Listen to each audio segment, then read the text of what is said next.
The doctor's hands tremble in his office as he reads from a textbook, explaining terminologies to a young married couple. It's Friday the 13th. Megan's over a year old. She's taken no first steps and isn't pulling herself up in her crib, so the couple listen carefully. The father's a smart cookie, to say the least.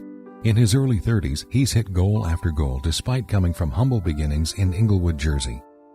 A year ago, he completed an MBA from Harvard to add to his law degree. Fresh out of studies, he's now excelling in his career as a business strategist, even loving the long 100-hour-plus work weeks. He's also father to 3 healthy young children. Their third, Patrick, is just 7 days old. Patrick's in the doctor's room with them. He's lying in the car seat carrier. His mother and father look forward to the American dream, trips out to the cinema, and Burger King stop-in raids late at night, all as a big family. But something's decided to come up. This doctor's appointment is the culmination of many visits, from pediatricians to neurologists, and tests galore, from blood work to biopsies. It's about to lead our hero to carry out feats worthy of the big screen. Enough's enough. Is it serious? The young man asks. Yes, says the doctor. It's very serious. It's called Pompe's disease. It's a rare neuromuscular illness. Neither parent's heard of it. There's no history of genetic disease in the family, but both are in fact silent carriers. If you're curious, most people have a dozen or more traits for rare genetic diseases. If you happen to pair with someone with the same trait, your child will have about a 1 in 4 chance of developing the related disease.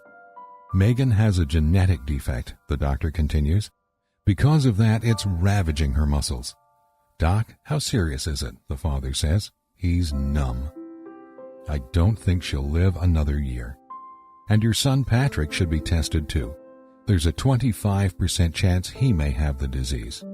The car ride home to Walnut Creek with baby Patrick happens in silence. They return home to a shattered American dream. The husband opens the front door to his house. He's unable to look his daughter Megan in the eye. She's sitting in her high chair, oblivious of the twist of fate. Enter denial, tears, shock. Then, after Aileen goes to bed that night, compulsive research on the internet. Research that marks the beginning of an epic fight to defy nature. It's 1998. Google's not been invented. An internet search reveals little progress has been made on a cure for the disease. But remarkably, he comes across a study dated a month ago in which a Duke University doctor managed to correct Pompe's disease in some animal models of it. He's elated and wakes his wife, then spews the science to her, despite knowing little about science himself. His wife stares, clearly at a loss. Aileen, he says, his imagination forms trails to some distant horizon. It's a goal that not even his wildest career aspirations could match in magnitude. It means there may be some hope. The stakes rise.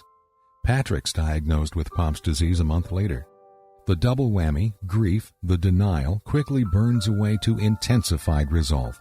Both parents know that time does not permit otherwise. The couple decide that, whether nature proves to be unshakable or not, they'll at least try to change its course. The father's next few weeks are filled with fiery research in an effort to save his disintegrating family. He locates leading scientists researching Pompe's disease, primarily one in Duke University, and a research team in Rotterdam, Netherlands. Then comes the juggling act, taking Megan to visit researchers, balancing 2 infants at home, all the while being a year out of business school and in a demanding job at Bristol-Myers Squibb. He perseveres. In 1 year, the couple helped to raise about $1 million for not-for-profit foundations involved in researching rare diseases. Hope. Some very exciting research at the University of Oklahoma appears. Tragedy. In the next few weeks, Megan's ability to eat goes away. By the fall of 1998, so does her ability to breathe. Then small pneumonia hits. She nearly dies in hospital and has to be ventilated. 6 months on, the same happens to Patrick. Within a year, the couple have gone from a normal, burgeoning family to having 2 ventilation-dependent and wheelchair-bound kids. The race against nature's now a race against time, too. By early 2000, the man has a decision to make. A. Go on a mission to save his children full-time and quit his career? B. Capitulate to nature. He's no stranger to death. When he was just 8 years old, his father died on duty as a policeman, an accident. But this time he can influence the outcome with his own children. So he quits his job as business strategist, teams up with the Oklahoma University researcher, and forms a little biotech company with him called Novozyme Pharmaceuticals. As CEO, his first investment in Novozyme is a $100,000 home equity loan, which is the full value of his family house. More, Visa, MasterCard, angel money, family and friends, exceedingly difficult money to raise, but critical to keep the company afloat in the early stages. The mission? Enzyme therapy to replace the one Megan and Patrick cannot produce. He and his business partner make up rules and break others in the running of Novozyme. Amazingly, by early 2001, the drug begins to show promise. Using momentum to power decisions, they're making Novozyme very, very attractive to investors. Another decision. More manufacturing capabilities are needed, and Megan and Patrick are still in dire conditions. His company is attractive and is showing promise. Should he sell Novozyme to the largest biotech company around in the world, their main competitor, Genzyme Corporation? Genzyme's business is in finding solutions to rare diseases. Genzyme have to make it work, the man concludes, so he sees them as the best bet and sells. True to Genzyme's word, the deal leads to their most expensive R&D program ever, costing hundreds of millions of dollars. He becomes the senior vice president of therapeutics for them through the merger. After a time, a single experiment shines. Children begin treatment with remarkable results, but he can't get his own children in the trial. Patrick and Megan still use ventilation to breathe. They have loss of skeletal muscle strength. More worrying, their hearts are enlarged to the point of being life-threatening. Patients who are being treated are seeing great results. Cardiac issues are being reversed. In some cases, weakened muscles are strengthening. But still, he can't get his children on the program, despite being its vice president. Megan and Patrick are deemed too old for the experiment's specific protocols. Little time becomes no time. August 2002, a family vacation at the Jersey Shore. The day before, during an appointment, doctors give Patrick 6 months to live. Megan's given a year based on echocardiograms. Looking back, we had the drug, the man says. It was reversing damage, but my kids weren't yet in on that drug. The following day, he gets a call from a Genzyme colleague. The next trial with the material will be with Pomp infants. His children won't qualify due to the age range. Months and months of back-and-forth negotiations occur, instigated by the father. Looking back, there were many critical conversations, he says, and I handled them poorly. That was the most desperate I had ever been in my life. Defying Genzyme. He decides to get his children treated anyway. This would be a breach of Genzyme's policies and procedures, going directly against their protocols. He makes an agreement under the table with a few doctors. Better to ask for forgiveness than permission, he thinks. But people find out. Any trust that he has with Genzyme Corporation is broken. He later looks back to say, "For me, I thought it was worth the risk. I took the risk, and I lost." Just as he loses all hope, colleagues fight for his case. They find a hospital that can run the protocol on his children. But the attempt is blocked by an institutional drug review board. The board says that Patrick and Megan's parent is an executive member of Genzyme. This is not allowed. He fights the decision for a week, then steps back. Stepping back's not something he's used to doing, but he's pushed the matter as far as he can. It's out of his hands. Christmas Eve. The man receives a card with a beautiful picture of the Blessed Mother. Also inside is a copy of a hospital letter. A small Catholic hospital in New Brunswick has agreed to treat Patrick and Megan.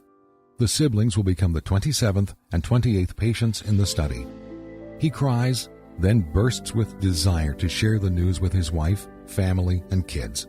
Instead, he waits until Christmas Eve dinner. He drinks his wine. He listens to his kid's grandfather, Poppy, Read, "'Twas the night before Christmas." Aileen has no idea why her husband is beaming. They sit down for dinner, say grace. Then he declares that he has something to share. He reads the letter to the room. Looking back, that was a good night. No pun unintended on Poppy's reading, I think. 12 weeks after treatment, he shows his daughter an image of her heart, before and after. It's shrunken to normal size. "Megan," he says to the 6-year-old, "this means you're going to live to be an old lady." Megan looks at her father, puts her arm around him, gives him a big hug and kiss, then simply says, "Thank you." The man's name is John Crowley. He continued devising next-generation treatments for Pompe's disease with his company Amicus. Crowley also grew up 2 children who did not feel sorry for themselves despite having disabilities. I would say we raised our kids. Megan would say she raised us. If this read like a movie script, that's exactly what it became, as well as a book. The movie Extraordinary Measures was released in 2010 and starred the actor Brendan Fraser, who played Crowley. Lessons. What can we take away from this bigger-than-life story? Number 1, find your purpose. But if another suddenly jumps out at you, consider throwing down the old one and seizing the new one's power. You will know your purpose because it's something bigger than you and everything. It will stimulate your full faculties. If tragedy or fortune hits, take it as an opportunity to create something new and completely unexpected. Staying the same isn't a virtue. Looking back, I think it was successful, the young man says, because we literally did not know what we were doing. Bored? Uninspired? Unable to find the motivation to burn the candle and slam your foot on that gas pedal? Keep trying new things, or solve a big problem currently in your way if it's compelling enough. Your purpose is the thing you love to do or unable to stop thinking about. Great. Now you have the fuel required to kick down doors and obstacles in your way. Number 2, take the chance if it compels you, and especially if it's uncertain. Some theologians describe the process of bringing to light that which seems impossible as divine darkness. It's the potential for unknown great truth to appear. In other words, Crowley had the choice to accept that nature had lined up against his children. Had he done so, Patrick and Megan would not have survived past infancy. Many others would have also perished. Bold folks don't say it's too hard. They dig their heels in and pursue mastery over themselves and nature itself until they reveal the light inside the darkness. It's that simple. For any medical professionals looking to stir the industry up, here's a last quote from the man himself. Crowley, "I've always believed if you make great medicines, push science and research as far and fast as you can, you'll figure the business model out." How bold was that story? How can you jump more boldly into yours? Let us know by dropping a comment on Facebook, Twitter, or Medium. Visit our website at www.thebold.app. Join us again, and remember, fortune favors the bold. If you loved this episode, remember to subscribe for more and share with a friend. We are developing the Bold app to help people transform their lives and be bold. Back us at Indiegogo to bring more boldness to the world. Let's allow Shakespeare to script our final exit. A coward dies 1,000 times before his death, but the valiant taste of death but once. It seems to me most strange that men should fear, seeing that death, a necessary end, will come when it will come.